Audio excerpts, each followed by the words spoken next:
Hello and welcome to Throwing Your Parents Under the Bus. If you didn't know it, summer is the deadliest season for teen drivers. Crash statistics tell us about the concerning seasonal patterns as teen driving deaths continue to climb in the summertime. Summer days are filled with fun, but your car should not be filled with kids. On today's episode, Veteran Crash Investigator and driver safety expert Mike Pehl is going to dole out his insights on how to keep your teen alive on the summer months or over the summer months. But before we dig into this topic, our enrichment seeker, Natasha, found news on a recent crash that showcases what can happen when teens make poor choices when driving with their friends. Natasha? So today we have Bobby from Minnetonka. He gives us an observation on summer driving. He says, I learned that common causes of recent motor vehicle crashes involving teenagers include distractions, speeding, and lack of scanning for hazards. Additionally, driving with peer passengers significantly increases crash risk for teen drivers.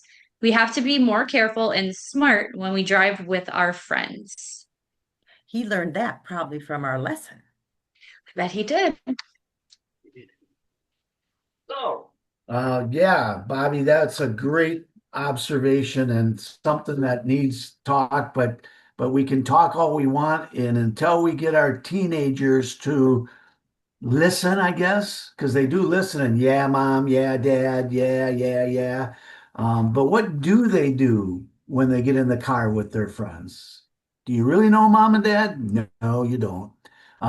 So it's just there is nothing good. Okay, mom and dad, how about this? Because I used to use this saying, nothing Good. nothing good happens after midnight. I know that saying. That's right. Okay. My parents said it, and I passed it down. Yes. Nothing good happens when there's 3, 4, 5, 6 kids in a car. Nothing. I don't care how good they are. I don't care. They drug free, alcohol free. It's just not a good combination. And it's all because of the distraction to the driver. Now, if you solemnly swear that your kids can be great riders and they can control the driver, okay, as a rider, if you can control the driver when they start to make their mistakes and start not being so smart, then have at it. But I'll just tell you this, my teens, when my kids were teenagers, they never got to ride in another teen's car when they were never riders. They were always the drivers. Why? Because I knew what I taught them.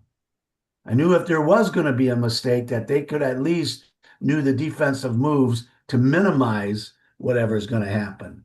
So I don't know. Are you that wise? I guess because I can hear it right now. My 17-year-old daughter going, "Oh, Dad, all the other girls are gonna be there," and you can. Okay, honey, you're right. You're right. I don't want to see you cry anymore. Go ahead, you know. But now they're in here, and she won the decision, and now we live with the consequences. So, I'll just give you the quick story. We use this in classroom. It's a great story because every group of friends has these people involved in it.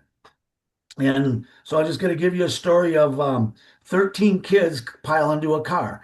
So it's 13. It could be 5, could be as many as seatbelts have, You had 2 in the front, 3 in the back. Or if you have a 6-passenger car, or a 7-seater where you can do 3, 3, and 2. You might have, yes, it'd be 2, 3, and 2, whatever. And then all of a sudden they're with their friends and there's 2 friends short and not enough seatbelts, but mom and dad will never know. So go ahead and climb in and sit on someone's lap. Happens all the time. All right. Does it happen every day? Well, I bet if we ran every statistic in every state, maybe. Does people die every day? Probably not, but they do. So anyway, let's just take this story and put 5 friends in the car. Okay. The driver is, we're going to call him Jimmy. Jimmy is a risk taker. That's the last thing you ever want your son or daughter or their best friends or their cousins or anybody to be a rider of a risk taker, because that risk taker is going to take risks. You will know that by the motorcycles, the dirt bikes, the go-karts, the golf carts, the bikes. When they ruin the bikes and when they can't behave when on the things that they grew up with, they're not going to behave in a car. We've let that happen since they were 3 and 4 years old. They've been risk takers. You think they just shut that down at 16? No. Now we Well, they put just the have a wise, bigger machine. yes. Yeah. Now we let them get into the car with their wiser friends, and the risk taker now becomes best friends with the instigator who says, "Come on, we can do 100 miles an hour. Come on, we can do 110. Well, let's see if she'll do 120. Nobody's around. We're out in the country. You know what? Well, guess what? When you see the lights or the cop, it's too late. It's too late. They've already got you. But anyway, so those are the two people that mess up most of our teenagers' life. Because remember this, never forget this statistic. More than 80% of our deaths in car crashes are riders. They're not drivers. They're the riders. So we should have riders ed instead of drivers ed. And if we can make our people, our kids, or just plain people, be good riders, but they have to be able to control that driver, that risk taker, and that instigator, and that's almost impossible to do. So anyway, let's get the car going. So we get Jimmy, the risk taker, Mikey, the instigator, and your son or daughter in the back seat. Okay, let's go down the road. Now all of a sudden we're doing 100 miles an hour, and let's say they're straight A student Emily is in the back with your son or daughter, and Emily says to the boys, "We're going too fast. None of us have our seatbelts on. Someone's sitting on my lap. What happens if we crash?"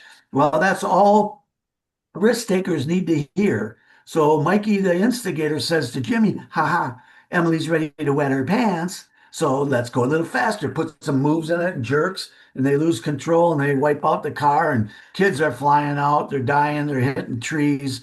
The fact of the matter is, if you participated in the curriculum with your son or daughter, this episode it happened with a soccer team, and the ramifications afterwards, when you get into the liabilities of what happens when a son or daughter kills another friend or whatever, and how it just destroys families, friendships, the legal part of getting sued. It's a nightmare, people. It's a nightmare. So I'm just here not to lecture. I'm just here to say, you know what? You be the smartest parent out there, and who cares? Who cares what they think? Your son or daughter drives. And if your son's a risk taker, take his license away. I'm just telling you that right now. And unless you put a detective on him, you don't know how he's driving. And I'll just give you what I did to my son. Boom, nailed him first time he drove. I thought it was hilarious. Um, I had him drop me off at work, and I said, "You got to be back here in 3 hours to pick me up." I knew what he was going to do, but I needed to see this. Well, I had the gas tank was full, and car gets X amount of miles per gallon, right? And when he got back, there was a half a tank of gas in the car. And I mean, he was getting like 4 miles to the gallon, which means he was out smoking tires and doing stuff like that. I busted him right on the spot. I said, "You were out kicking the crap out of my car. Naughty, naughty, naughty." So he never got to drive my car again. So, but anyway, unless you're willing to, if you have some kind of a thing, because you know what? They're teenagers, and sometimes their peer pressure gets a little bit overwhelming and they fall in. And, I don't know who your teen is, what your teen is, how they react, what they do, what their friends are. But I'm just here to say, I don't care where you're at in this nation world, The group I just explained to you is in your sons and daughters group. It's there. It is there. So, you know what? That's why I had my kids. They were always the driver.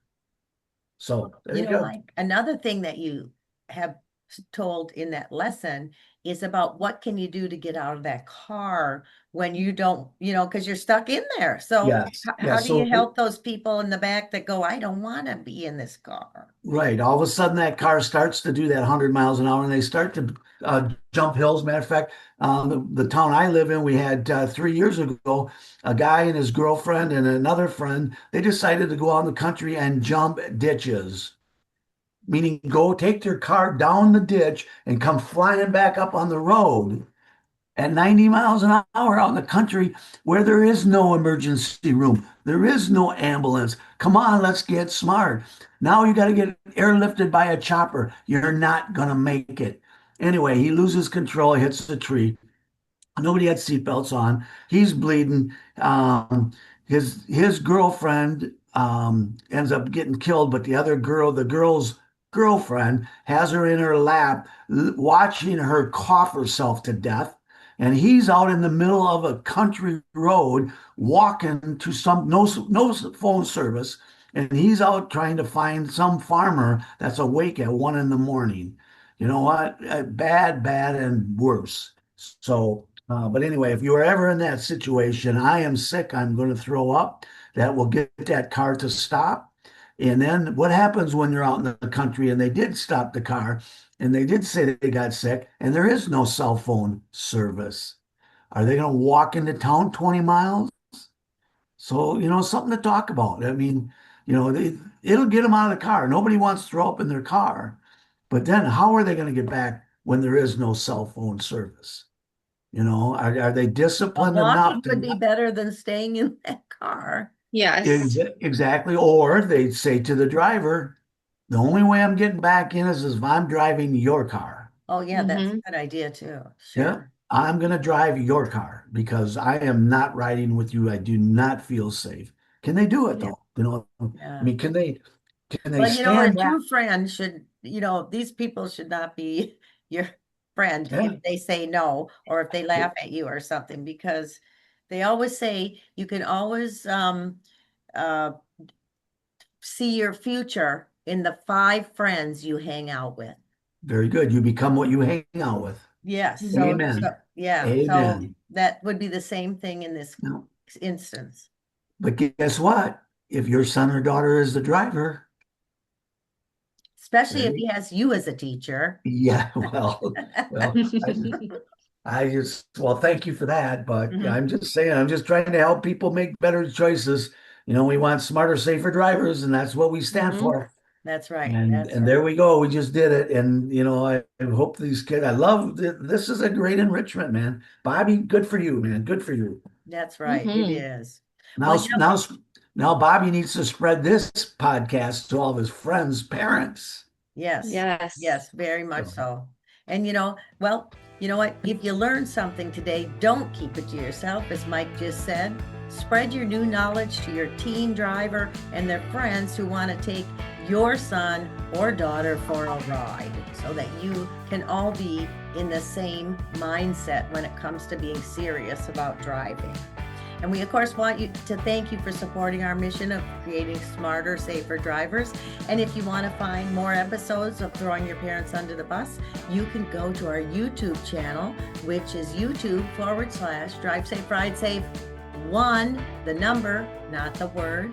And check us out because we have hundreds of not only podcasts, but we have great tips from Mike and to help your team and even those drivers that maybe need a little reminder of how to drive.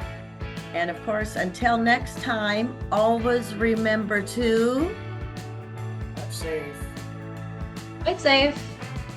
.com. Bye, everyone. Bye, everyone.